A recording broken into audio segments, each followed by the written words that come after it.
My name is Lonnie, and I work for Look magazine from 1965 to 1969, and I really enjoyed the people, working with the people, and I liked my job down there. I used to ride my motorcycle to work, and I'd park it between this one of the buildings down there, and there was also like a restaurant, small restaurant, and that's where I would put my motorcycle at, and it was safe all day long.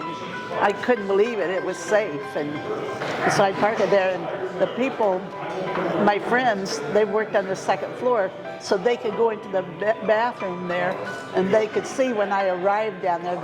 They would look out the window, and they'd see me coming with my helmet on, coming to work. My name is Betty Brown. I worked for Look magazine from 1969 to 1971 before they went out. But I'm glad I worked there because, just like you say, it's real good people and very good conditions to work with and stuff. Got along real good, and my bosses were real good too. And at one time my mother worked there, but in a different type of area. So that's why we could get together maybe in the older building there on the second floor. And I worked with the stencils, and that was good, interesting, very good, you know. Just like I say, real good people there.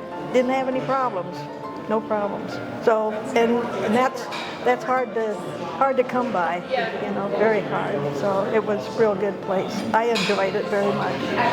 I'm Suzanne Taylor Martinez, and I started working at Look in either 65 or 66 in what they call personnel.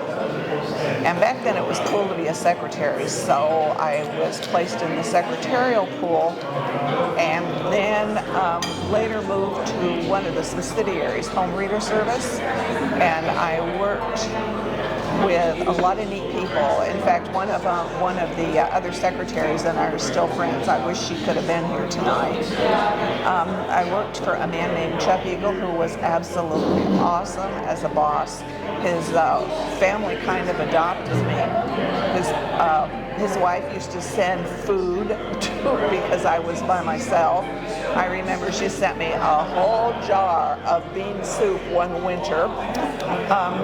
And then my boss, when he knew that Look was coming to an end, spun off a portion of Home Reader Service into budget marketing, where I worked until I moved to Florida in '78. And one of the things that at the time was an advantage, my former husband was a fireman and worked right next door. And I met him walking to work